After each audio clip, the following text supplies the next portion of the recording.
البدع والأهواء، أهل البدع العقائدية وأهل البدع السياسية.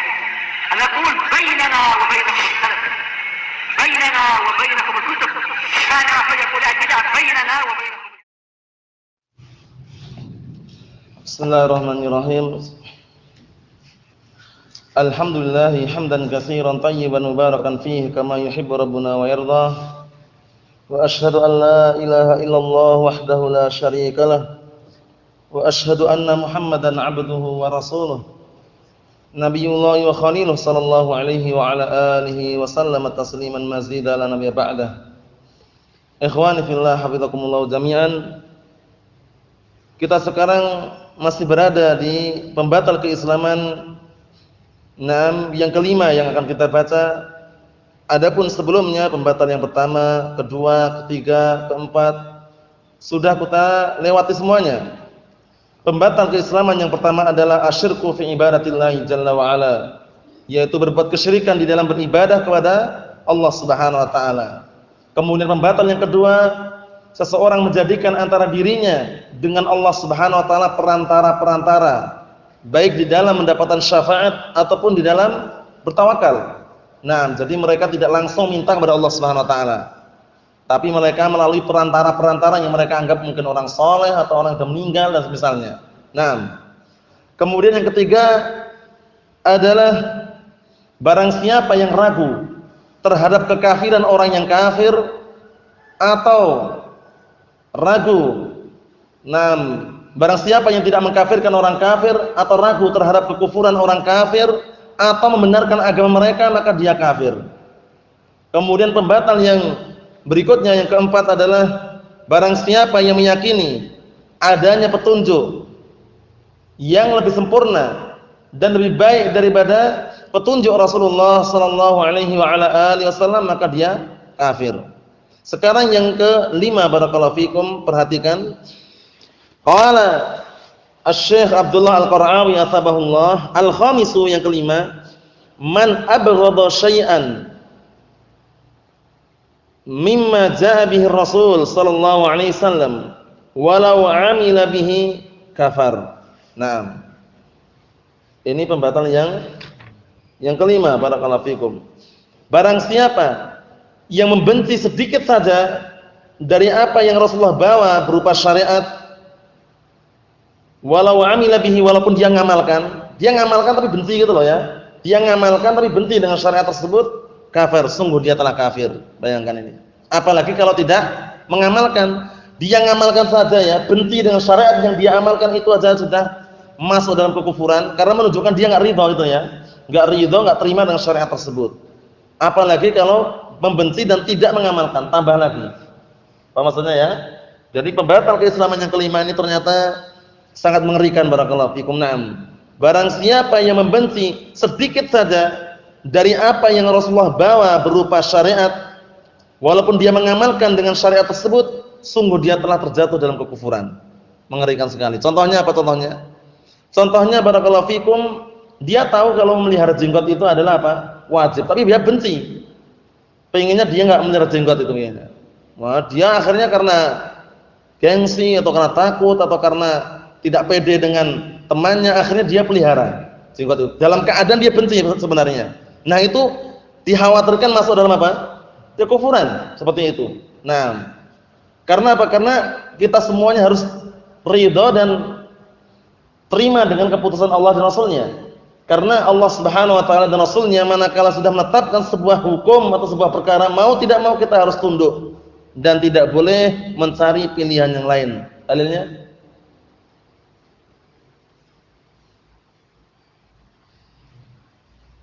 dalil yang menunjukkan bahwasannya apabila Allah dan Rasulnya telah menetapkan sebuah perkara, sebuah hukum, ketetapan, ini syariat, maka tidak selayaknya bagi seorang mukmin maupun lelaki maupun wanita untuk mencari pilihan yang lain. Dalilnya? Ini berkali-kali ini, berulang-ulang ini ya. Apa awalnya?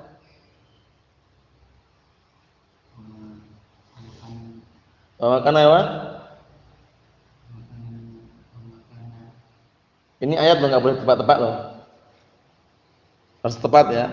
Wa ma kana lil mu'minin wala mu'minatin, dalam surah Ahzab itu ya, bisa dilihat sendiri, dihafalkan itu ya. Wa ma kana lil mu'minin wala mu'minatin idza qadallahu wa rasuluhu amran ay yakuna lahumul khiyaratu min amrihim wa man ya'sillaha wa rasulahu faqad dhalla dhalalan mubina. Artinya, tidak selayaknya bagi seorang lelaki maupun seorang yang beriman lelaki maupun wanita apabila Allah dan Rasulnya telah menetapkan sebuah perkara, sebuah hukum, ketetapan, kemudian dia mencari pilihan yang lain yang sesuai dengan apa yang dia inginkan. Nah, ini enggak layak ya.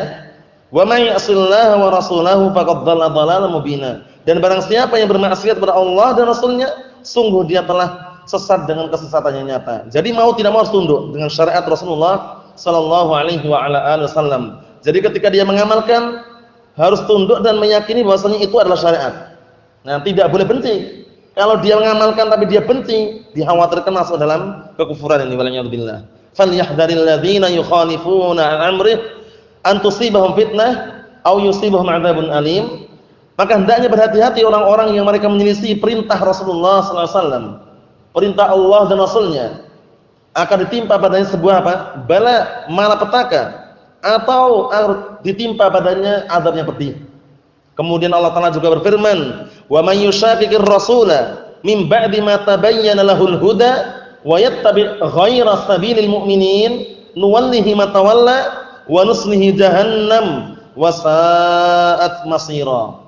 Artinya, barang siapa yang menentang Allah dan Rasulnya, wa may yushaqiqir rasula, barang siapa yang menentang atau memusuhi Allah dan Rasulnya, min ba'di ma tabayyana lahul huda, setelah datang padanya petunjuk, kejelasan ada di hadapannya, petunjuk ada di hadapannya, dalil ada di hadapannya, justru dia berpaling, apa balasannya? Nuwallihi ma tawalla. Niscaya kami, kata Allah Subhanahu wa taala, akan berpaling dari apa yang dia berpaling. Dalam artian apa? Allah Taala tidak akan melihat orang tersebut. Nah, wa nuslihi jahannam, dan kami akan tampakkan dia ke dalam neraka jahannam. Wa sa'at masira, yang mana neraka jahannam adalah sejelek-jelek tempat kembali. Naam, hati-hati barakallahu fikum. Qala asy-syarih asbahullah, wa hadha an-naqidu aidan min anwa'in nifaqil i'tiqadi allati sahibuha min ahli darkil asfali minan nar. Dan pembatal ini, pembatal yang kelima ini juga termasuk jenis-jenis kenifakan yang sifatnya i'tiqadi, keyakinan. Karena nifak terbagi menjadi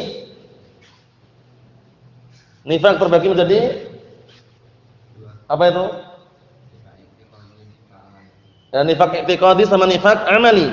Yang sampai tingkatan kekufuran, nifak yang mana? Nifak i'tiqadi namanya ya. Nifak i'tiqadi, nifak yang sifatnya keyakinan. Nah, barakallahu fikum, itu tempatnya di dalam neraka, itu pun paling bawah. Dalilnya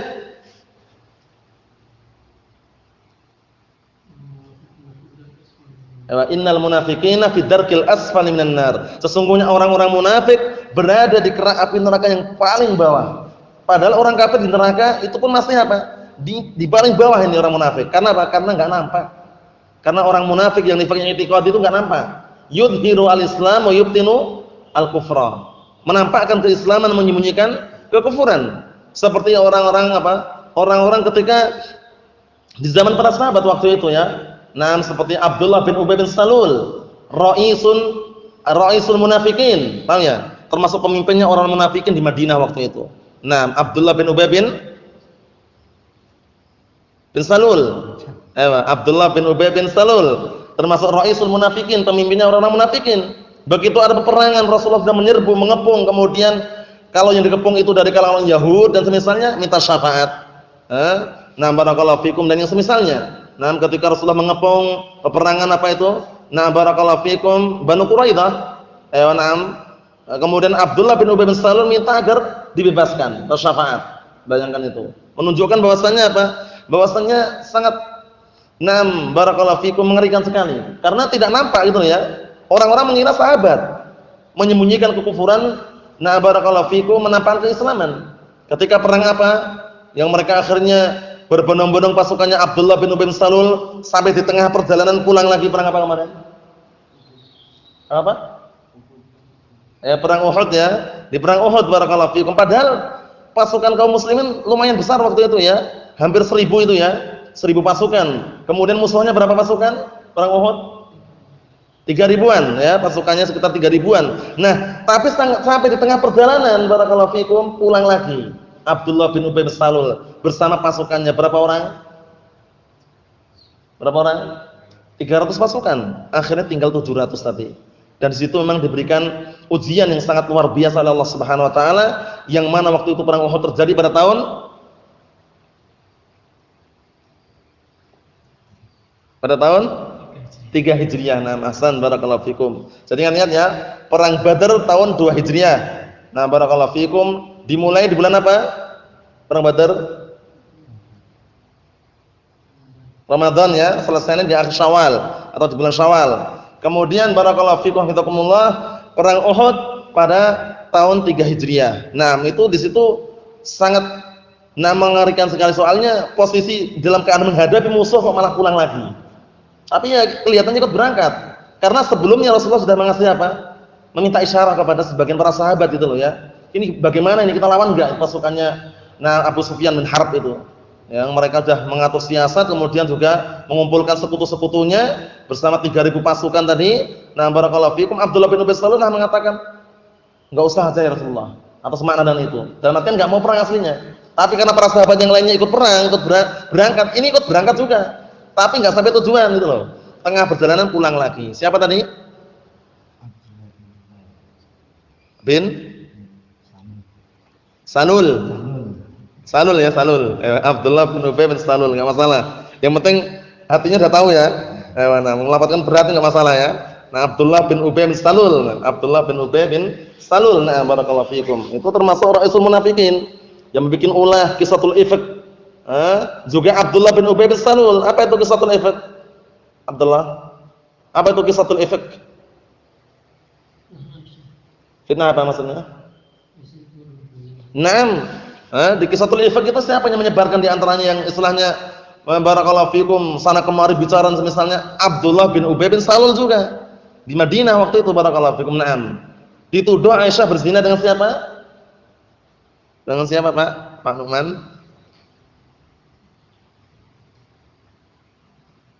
Ingat enggak? Dengan siapa? Abu Bakrin?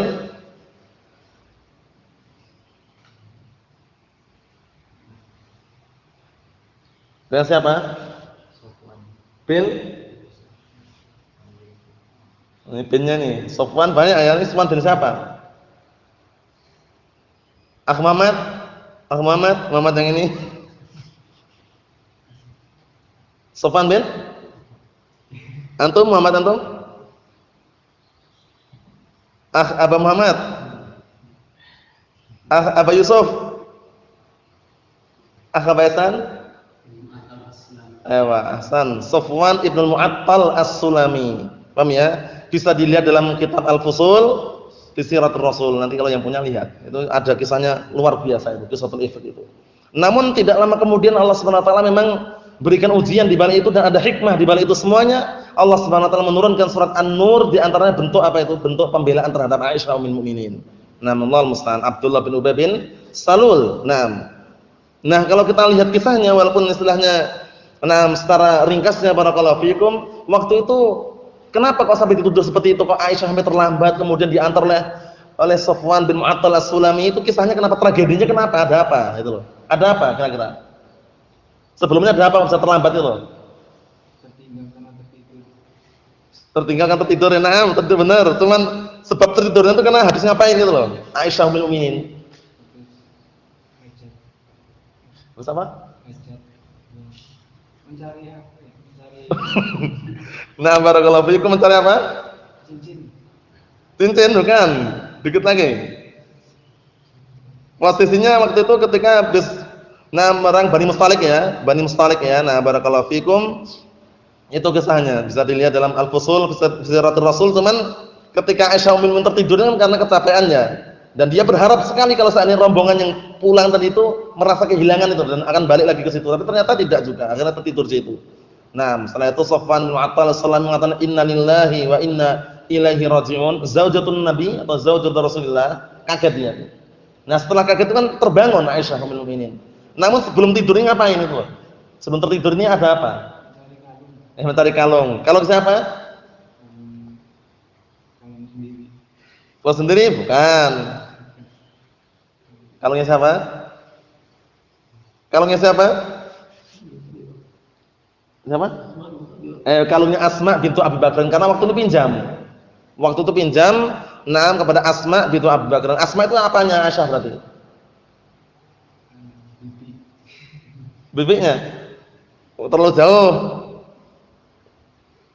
Asma bintu Abi Bakrin. Aisyah bintu Abi Bakrin berarti apanya itu loh? Terlalu jauh juga. Sama-sama anaknya Abu Bakar padahal ya. Saudara ipar. Saudara. Sekarang ya perhatikan ya. Aisyah itu anaknya siapa? Abu Bakar Siddiq. Nah, Asma ini juga anak perempuannya Abu Bakar Siddiq. Berarti apa statusnya? Saudara kandung. Jangan terlalu jauh-jauh sekali. Saudara kandung, paham ya? Nah, saudari kandung. Nah, barakallahu fikum. Kisahnya bisa dilihat sana, bukan sekarang pembahasannya. Nah, barakallahu fikum. Kita lihat lagi. Naam, kama ya'ti fi dzikrin nifaq wa anwa'ihi insyaallah taala, sebagaimana akan datang di dalam penyebutan nifaq dan jenis-jenisnya insyaallah taala. Faman abghadha syai'an mimma ja'a bihi Rasul sallallahu alaihi wasallam wal Qur'an babil aula, maka barang siapa yang benci sedikit saja dari apa yang dibawa oleh Rasulullah berupa syariat dan bahkan sampai membenci Al-Qur'an itu lebih-lebih lagi, kaman yubghidul amra bil ma'ruf wa nahya 'anil munkar, seperti orang yang benci dengan apa? Memerintahkan perkara yang ma'ruf dan melarang dari perkara yang munkar. Au yubghidu ahlahu li ajlihi la li syai'in akhar, atau dia membenci orang yang memerintahkan perkara yang ma'ruf dan yang melarang perkara yang munkar, bukan karena sesuatu yang lain, yang benci dia, enggak suka kalau ada orang mengatakan ini bid'ah, ini sunnah, ini enggak boleh, itu enggak senang dia, pengennya dibiarkan aja itu loh. Pengennya dibiarkan saja. Nah, itu bagaimana kita lihat? Au ghairzalik mimma jaa bihi kitabus sunnah, atau dia benci dari selain itu dari apa yang datang dalam Al-Qur'an dan Sunnah, fahuwa kafir, maka orang tersebut terjatuh dalam kekufuran. Allah musta'an. Namun perlu diingat ya, kita katakan fahuwa kafir globalnya kenapa? Selama tidak ada mawani'. Selama tidak apa? Tidak ada mawani', penghalang-penghalang untuk dikafirkan. Di antara penghalang-penghalang seorang tidak bisa dikafirkan walaupun pada asalnya terjatuh dalam kekufuran, apa saja? Bodoh, al-jahal, nisyan, lupa. Apa? Keliru, al-khata'. Terpaksa. Itu diantaranya paling besar itu ya. Nah, barakallahu fikum, itu termasuk mawani', penghalang-penghalang seorang tidak bisa dikafirkan. Karena bodoh, lupa, kemudian keliru, kemudian terpaksa. Apa maksudnya ya? Jadi jangan sampai kita terkesan bermudah-mudahan mengkafirkan. Jadi dia benci orangnya, dia benci terhadap orang yang merintahkan perkara yang ma'ruf atau benci terhadap orang yang melarang dari perkara yang mungkar. Ini enggak tepat ini. Nah, barakallahu fikum, kalau ada orang yang mengatakan, "Oh, ini enggak benar, ini bid'ah. Oh, ini enggak benar, ini yang benar adalah seperti ini sunnah seperti ini." Nah, dia enggak suka. Paham ya? Enggak suka. Jadi kalau mendengar seperti itu tuh langsung, "Wah, ini keras ini." Bilang Ahlus Sunnah itu keras. Lah kenapa? Masa tahlilan bid'ah katanya. Kata mereka ya, masa tahlilan bid'ah? Ini bid'ah, tasbih juga bid'ah dan semisalnya, semua bid'ah katanya. Akhirnya dia mengatakan semua bid'ah. Akhirnya seperti itu. Nah, itu berbahaya sekali ya. Kalau sampai meyakini bahwasanya, nah, barakallahu fikum, kebenciannya itu bukan karena sesuatu yang lain, tapi karena membenci. Nah, barakallahu fikum, karena memerintahkan perkara yang ma'ruf dan melarang dari perkara mungkar, itu hati-hati. Paham ya? Itu harus berhati-hati, barakallahu fikum. Naam. Mahum? Aywan, seperti itu. Karena perkaranya bukan perkara yang istilah sembarangan ya, seperti ini. Apalagi kalau misalkan Ahlus Sunnah bicara masalah jarh wa ta'dil. Jarh wa ta'dil itu apa maksudnya? Ya mengkritik, mengkritik orang-orang yang lain dikritik dari kalangan ahlu bid'ah wad dhalal, hizbiyyin misalnya. Sebagian orang terkadang pura-pura telinganya gatel. Paham ya? Atau pura-pura izin ke kamar mandi kalau dengar jarh wa ta'dil, atau pura-pura ngantuk. Paham ya? Ada juga seperti itu. Karena mendengar jarh wa ta'dil, wah, masa Ahlus Sunnah itu dikit-dikit bicarakan kesesatan orang dan misalnya. Lah kalau enggak bicara bagaimana? As-sakit 'anil batil kasyaitonil akhras. Paham ya? Orang yang diam dari kebatilan bagaikan setan yang bisu. Oleh karena itu jangan sampai kita diam dari kebatilan walaupun dengan ucapan yang Nah, barakallahu fikum semampunya tapi sampaikan. Yang hak itu hak, yang batil itu batil. Nah, kalau jarh wa ta'dil itu termasuk pondasi dan juga termasuk sesuatu yang sangat inti di dalam agama ini. Karena kalau di dalam agama Islam enggak ada jarh wa ta'dil, tidak ada kritikan, tidak ada juga rekomendasi, niscaya kurang tepat dan mungkin tidak terwujudkan. Kalau jarh wa ta'dil itu penting sekali ya. Karena kalau kita tidak menjarah, tidak menta'dil, apalagi menjarah ini, akhirnya semua orang dianggap sama. Jamaah tabligh itu bagaimana? Wah, itu teman kita itu. Orang katanya sesuatu, jangan bilang sesuatu, itu teman kita, enggak boleh kita bicarakan kesesatan orang lain. Akhirnya seperti itu kan? Karena apa? Karena menghilangkan ilmu jarh wa ta'dil. Jadi Ahlus Sunnah wal Jamaah itu tetap menggunakan barakallahu fikum prinsip yang sangat inti, yaitu al-jarh wa ta'dil. Maksudnya apa? Menjarah orang yang layak untuk jarah dan berhak, dan menta'dil, merekomendasi orang yang berhak dan layak untuk direkomendasi. Seperti itu. Jadi kalau kita dengan adanya jarh wa ta'dil, orang akan tahu ternyata itu kelompok sesat. Bagaimana jaringan Al-Qaeda itu, kelompok ISIS, mereka masih muslimin juga, mereka Ahlus Sunnah juga mereka. Buktinya pakaiannya sama katanya. Akhirnya seperti itu. Karena apa? Karena dia sudah berkeyakinan bahwasanya kita ini dilarang mengkritik siapapun. Urusi dirinya masing-masing katanya. Itu keliru ya. Nah, benar kita ngurusi diri kita, tapi apa? Ketika ada orang bertanya dan harus dijelaskan tentang kesesatan kelompok sesat, harus dijelaskan. Bagaimana ciri-ciri hizbiyah misalkan. Bagaimana kelompok Hizbut Tahrir, bagaimana kelompok IM Ikhwanul Muslimin, jelaskan. Nah, jangan kita enggak boleh bicara tentang kelompok-kelompok lain. Kita harus lebih mending apa? Mereka semuanya walaupun sesat tapi kan tujuannya sama, mencari surga katanya. Tujuannya sama, tujuannya. Sama enggak? Sama. Berarti enggak usah dikritik ya. Tetap dikritik, paham ya? Tetap dikritik barakallahu fikum, tapi sesuai dengan kadarnya, tidak perlu dengan kedzaliman. Dalam artian dalam menjarh wa ta'dil itu pun harus dengan apa?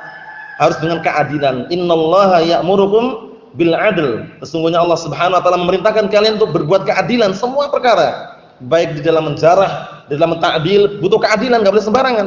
Contohnya, bentuk kedzaliman dalam menjarah contohnya jamaah tabligh itu semuanya perampok. Semuanya perampok. Semuanya pencuri. Padahal dia mau menjarah ya mereka sesat ya. Mereka itu sesat lah, kenapa? Mereka semuanya perampok. Padahal tuduhan itu kan enggak benar ya. Barakallahu fikum, yang kita jarah itu bukan perbuatan per individu yang mereka lakukan, bukan, tapi kesesatan dan keyakinan akidah yang ada pada mereka.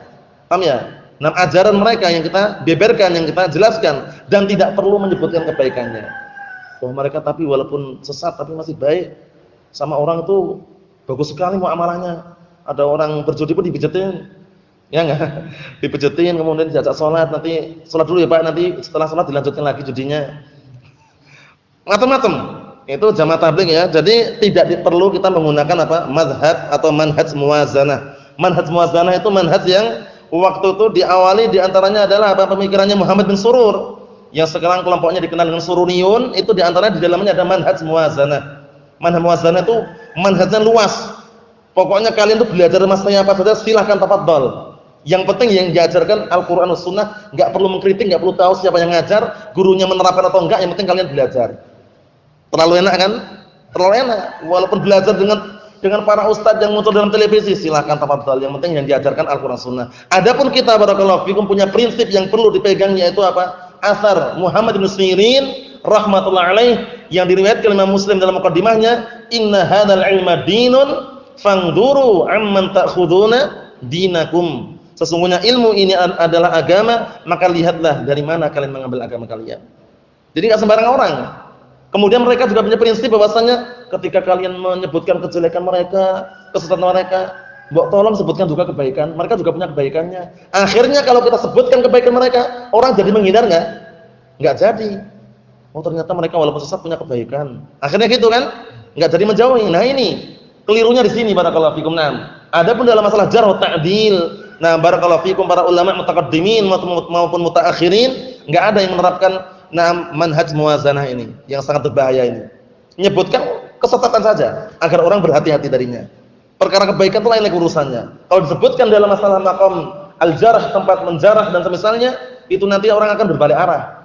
Walaupun mereka sesat tapi punya kebaikan kok. Semisalnya. Apa maksudnya ya? Ayo na'am barakallahu fikum. Ini berkaitan masalah apa? Masalah jangan sampai kita benci terhadap orang yang memerintahkan perkara yang ma'ruf dan melarang dari perkara yang mungkar. Harus senang karena sahabat atau teman sejati itu adalah apa? yang mengingatkan saudaranya ketika keliru, ketika salah, bukan malah dibantu. Paham ya? Saudara yang mencuri malah dibantu ngambil tangga. Yo, tak bantu yo. Ta'awun 'alal birri wat taqwa katanya. Keliru. Itu justru ta'awun 'alal ismi wal 'udwan. Jadi jangan sampai seperti itu keadaannya, dan jangan sampai kita merasa nanti kalau kita bicara kebenaran banyak orang yang musuhi kita. Kita akan hidup sendirian di kampung. Kita cuma 2 orang sekarang, kalau misalkan kita dikit-dikit merintah, dikit-dikit melarang, kalau seandainya kita bicara dengan kebenaran, nanti khawatir kita sendirian. Santai saja. Siapa yang bilang sendirian? Sendirian itu kan mungkin di hadapan kita di dunia saja. Namun di akhirat sana orang-orang pemegang kebenaran itu justru mendapatkan apa? Kebahagiaan yang sangat luar biasa. Adapun sendiri itu jangan dibayangkan sendiri di dunia, santai saja. Karena yang namanya al-haq, kebenaran itu barakallahu fikum, walaupun dia sendirian tetap dikatakan apa? Jamaah. Kita ulang lagi ya. Ucapan siapa kemarin? Ucapan siapa kemarin? Walaupun sendirian tetap dikatakan jamaah selama dia berada di atas al-haq.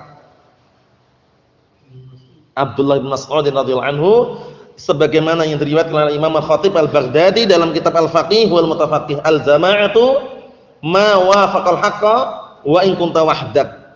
Nah, jamaah itu yang mengikuti kebenaran, mencocoki kebenaran walaupun kamu sendirian. Nah, jadi perlu diperhatikan barakallahu fikum. Kita lihat sini, kita selesaikan dikit lagi. Wa qaluhu walau amila bihi nam kafar. Maksudnya walaupun dia itu mengamalkan syariat tersebut tapi benci.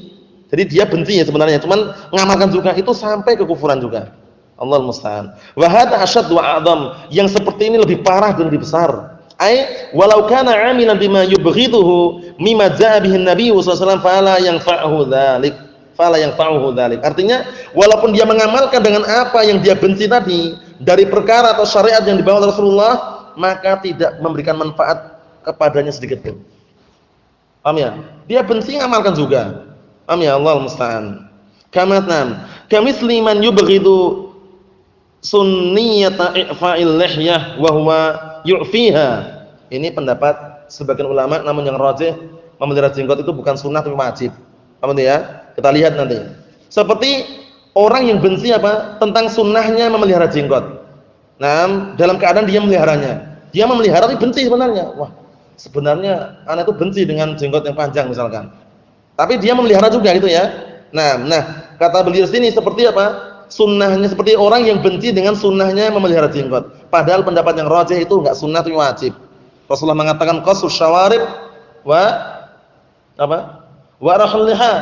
Nah, cukurlah kumis-kumis kalian dan panjangkanlah jenggot-jenggot kalian. Biarkanlah jenggot-jenggot kalian. Peliharalah jenggot-jenggot kalian. Lafadznya beda-beda tapi semuanya perintah. Semuanya perintah. Wal asal fil amr yadullu 'alal wujub. Kaidahnya dalam ilmu ushul gitu kan. Hukum asal sebuah perintah itu menunjukkan wajibnya na'am barakallahu fiikum perbuatan tersebut. Jadi hukumnya bukan sunnah tapi wajib. Ada pun yang mengatakan, katanya sebagian ulama ada yang berpendapat bolehnya merapikan atau mengurangi jenggot kalau sudah sampai 1 genggam katanya.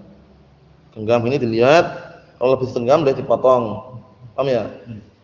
Iya. Itu. Sebagian ulama kalian bolehkan katanya. Kemudian bagaimana jawabannya? Sebelum memanjangkan, tidak merapikan. Ini ulama. Salah. Yang berlawanan dengan syariat.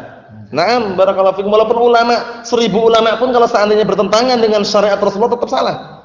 Paham ya? Mereka berdalilkan dengan perbuatan sebagian sahabat.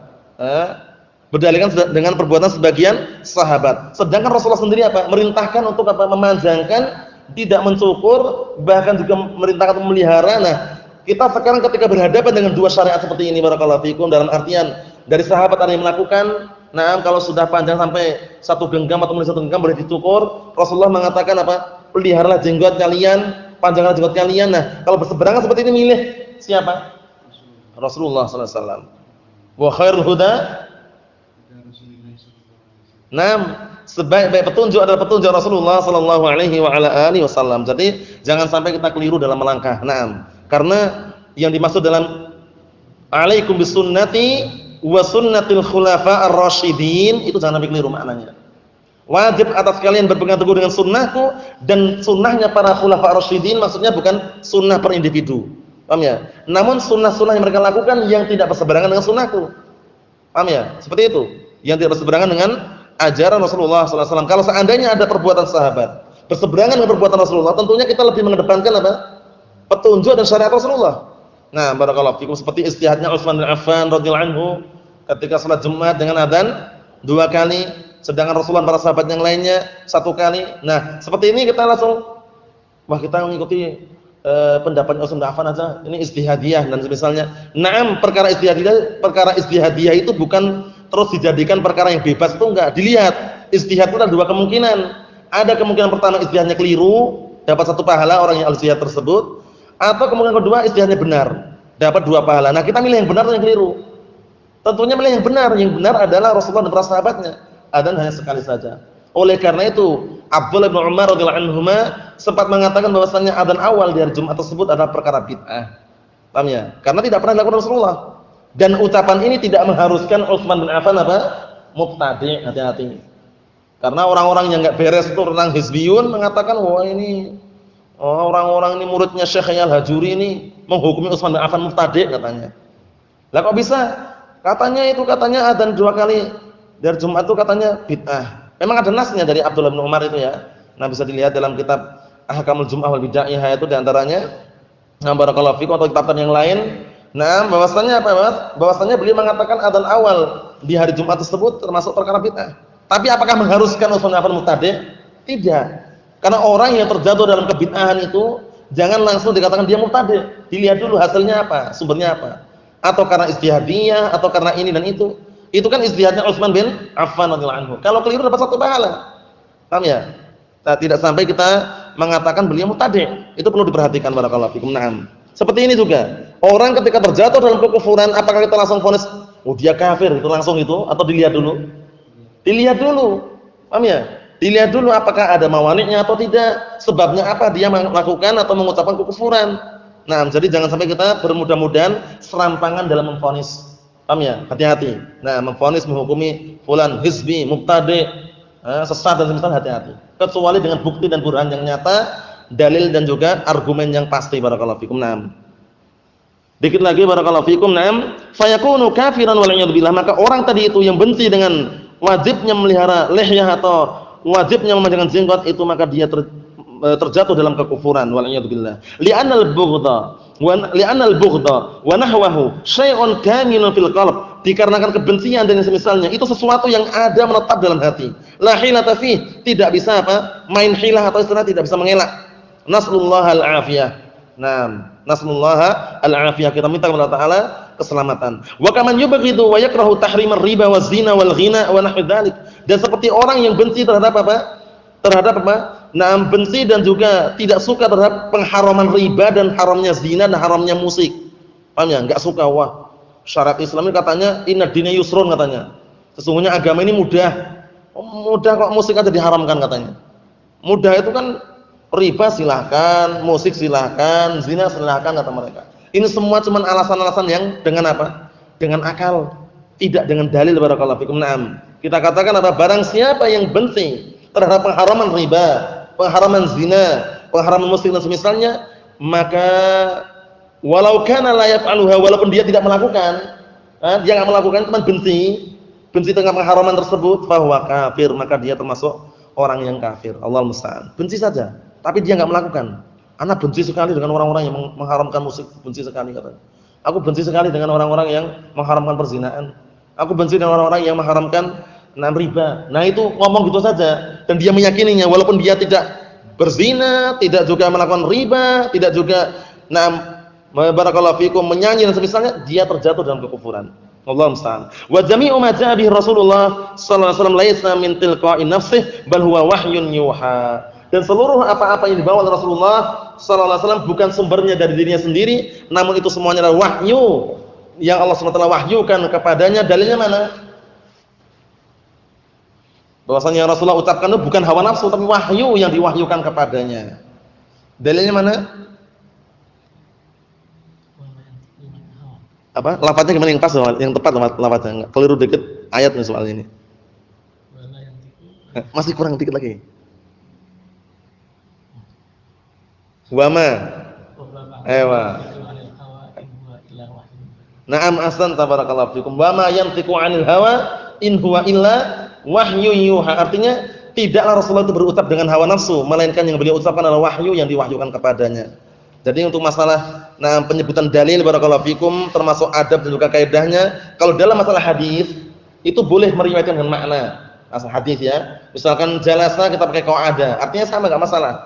Tapi nanti kalau misalkan kita masih belum yakin, tapi maknanya seperti itu, au kama qala nabiyyu sallallahu alaihi wasallam atau sebagaimana yang Rasul sabdakan itu boleh. Tapi kalau dalam Al-Qur'an barakallahu fikum itu mau tidak mau harus persis sama. Enggak boleh atau sebagaimana yang Allah Taala firmankan, enggak boleh. Paham ya? Jadi harus lafaznya sama persis. Paham ya? Walaupun artinya sama ya. Wala yantiqu dan wa ma yantiqu itu hampir sama maknanya. Tapi kan kita nas gitu loh. Paham ya? Dalam artian kalau dalam Al-Qur'an penukilannya harus sama persis. Tapi kalau hadis boleh dinukilkan dengan apa? Makna. Walaupun kita misalkan hafalnya jalasa, idza jalasa ahadukum, kita ubah idza qa'ada ahadukum, artinya sama enggak? Sama, itu enggak masalah. Paham ya? Tapi kalau Al-Qur'an upayakan sama. Oleh karena itu pentingnya menghafal Al-Qur'an dan As-Sunnah As-Sahihah barakallahu fikum hafizakumullah, karena barang siapa yang menghafal dalil atau menghafal hadis itu akan kuat argumennya. Man hafizal hadis qawiyat hujjatuh. Kama qala al-Imam Asy-Syafi'i rahimatullah alaihi, barang siapa yang menghafal hadis atau dalil Al-Qur'an maupun As-Sunnah akan kuat hujjahnya dan akan kuat argumennya. Nasallallahu salamatal afiyah fid dunya wal akhirah. Subhanakallahumma wa bihamdika asyhadu an la ilaha illa anta astaghfiruka wa atubu ilaik walhamdulillahirabbil alamin.